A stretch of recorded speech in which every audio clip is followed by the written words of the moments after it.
Hello guys, welcome to my YouTube channel let's learn with Arpita. आज हमारा topic है basic language.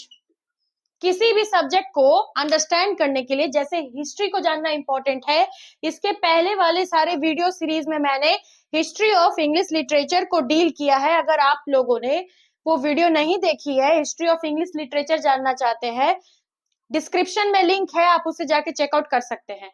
अब आते हैं हम आज के टॉपिक पे। आज हम बात करेंगे बेसिक्स ऑफ इंग्लिश लैंग्वेज की, बेसिक्स ऑफ इंग्लिश ग्रामर की।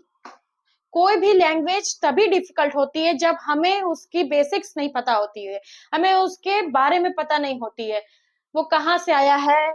या जब हम किसी चीज को जानते हैं तो पढ़ना हमारे लिए बहुत इजी हो जाता है। जैसे हिंदी जो है, हिंदी को हम इजी मानते हैं, इंग्लिश को हम डिफिकल्ट मानते हैं। अभी तक हम यही मानते हैं कि हिंदी जो है वो बहुत इजी है। क्यों? क्योंकि वो हमारी मदर टंग है। बचपन से हम हिंदी सुनते आए हैं। एक प्लस पॉइंट है हिंदी इजी कहने का। एक रीजन है क्योंकि बचपन से हम लोग हिंदी सुनते आ रहे हैं, कहते आ रहे हैं, तो सुन सुन के हम लोगों ने सीखा है, तो हमारे लिए हिंदी बहुत इजी लगती है। और इंग्लैंड के जो लोग हैं, ब्रिटेन के जो लोग हैं, उन लोगों की लैंग्वेज क्या है? इंग्लिश। तो उन लोगों के लिए इंग्लिश इजी है, हिंदी हार्ड है। हिंदी उनको नहीं पता। जैसे हमारे लिए इंग्लिश हमारे लिए टफ हो जाती है, वैसे ही हिंदी टफ हो जाती है उन लोगों के लिए। तो बेसिक्स को जानने के बाद कोई भी लैंग्वेज हार्ड, कोई भी लैंग्वेज इजी हो जाती है। हार्ड कुछ भी नहीं होता है, डिफिकल्ट कुछ भी नहीं होती।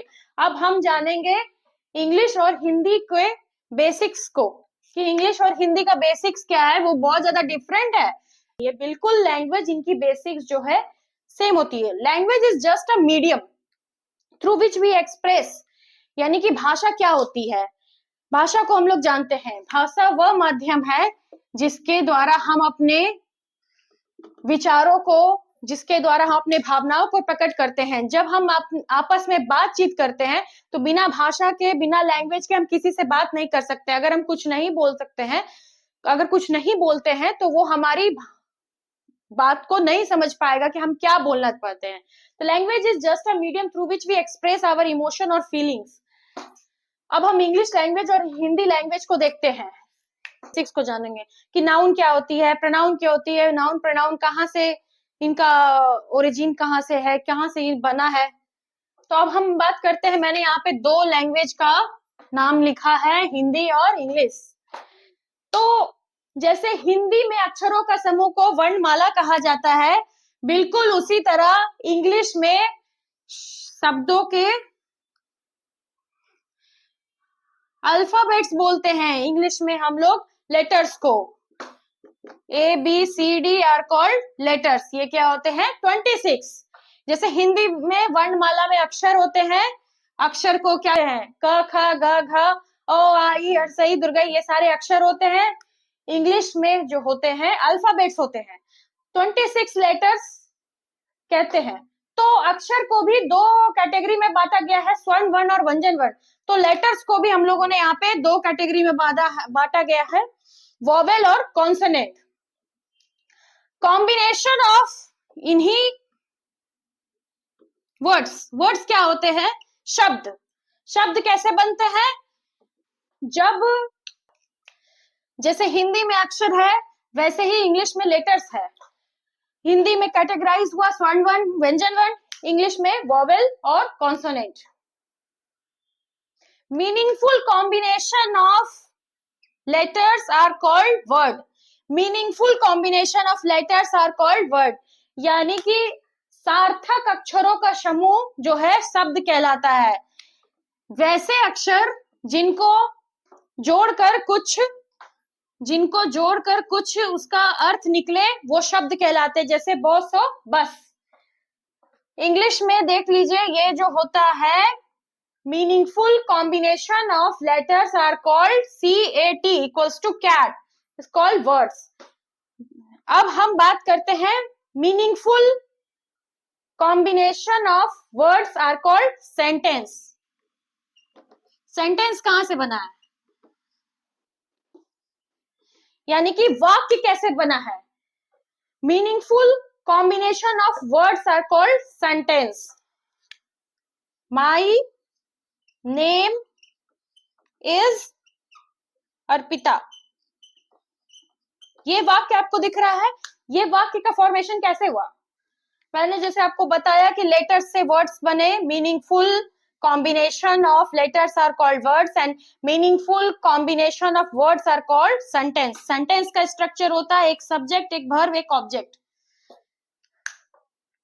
My name is Arpita, meaningful combination of letters word, and यहाँ पर 4 शब्दों को जोड़कर एक वाक्य बनाया गया है.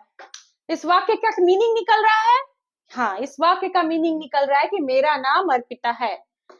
उसी तरह से हिंदी में भी जो होता है, शब्दों के सार्थक समूह को क्या कहते हैं? वाक्य कहते हैं. इन्हीं वर्ड्स को कैटेगराइज किया गया है 8 पार्ट्स में, डिवाइडेड इनटू 8 सेक्शंस, जिसको हम लोग पार्ट्स ऑफ स्पीच कहते हैं, जिसको हम लोग पार्ट्स ऑफ स्पीच के नाम से जानते हैं. इन्हीं पार्ट्स ऑफ स्पीच में आ जाता है noun, pronoun, adjective, verb, adverb, preposition, conjunction, interjection. अब यहीं पे आ जाता है पार्ट्स ऑफ स्पीच. तो ये पार्ट्स ऑफ स्पीच यहीं से आया है, लेटर का, इंग्लिश लैंग्वेज का बेसिक्स.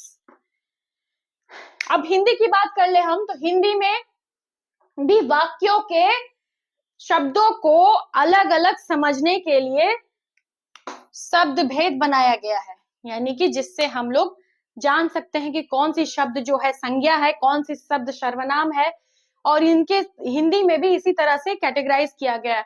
तो ये रहा हिंदी लैंग्वेज की बेसिक्स और इंग्लिश लैंग्वेज की बेसिक्स. इन दो, तो हम लोगों ने इंग्लिश लैंग्वेज को जान लिया. इंग्लिश लैंग्वेज की बेसिक्स हो गई अल्फा, अल्फाबेट. अल्फाबेट से क्या बनते हैं? Alphabet is equals to 26 letters. इन्हीं लेटर्स से क्या बनते हैं? इन्हीं लेटर्स से बनते हैं वर्ड्स, एंड वर्ड्स को जोड़ के क्या बनता है? सेंटेंस. इन्हीं सेंटेंस के वर्ड्स को 8 पार्ट्स में डिवाइड किया गया है, जिन्हें हम पार्ट्स ऑफ स्पीच कहते हैं.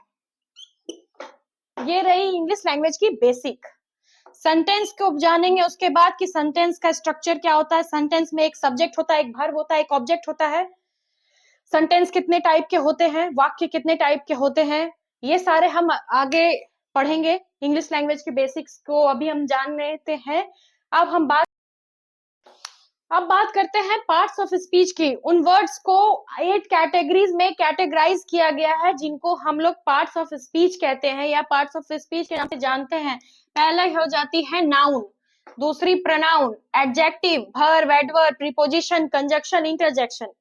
नाउन क्या हो जाती है? Noun is the name. अब इस पार्ट्स ऑफ स्पीच को हम लोग पढ़ेंगे. आगे आने वाले वीडियोस में हम लोग पार्ट्स ऑफ स्पीच को डिटेल से पढ़ेंगे, ताकि हम बेसिक्स को अच्छे से समझ पाए कि नाउन क्या है, नाउन के कितने काइंड से, प्रोनाउन क्या है, एडजेक्टिव क्या है, वर्ब क्या है, एडवर्ब क्या है, प्रीपोजिशन क्या है, कंजंक्शन क्या है, इंटरजेक्शन क्या है. इन सबको आगे आने वाले वीडियोस में हम लोग जानेंगे. वीडियो को लाइक करिए, चैनल को सब्सक्राइब करिए. Don't forget to press the bell icon so that you will get the notification of upcoming videos, जिसमें हम इंग्लिश के ग्रामर को डील करेंगे. Thank you for watching.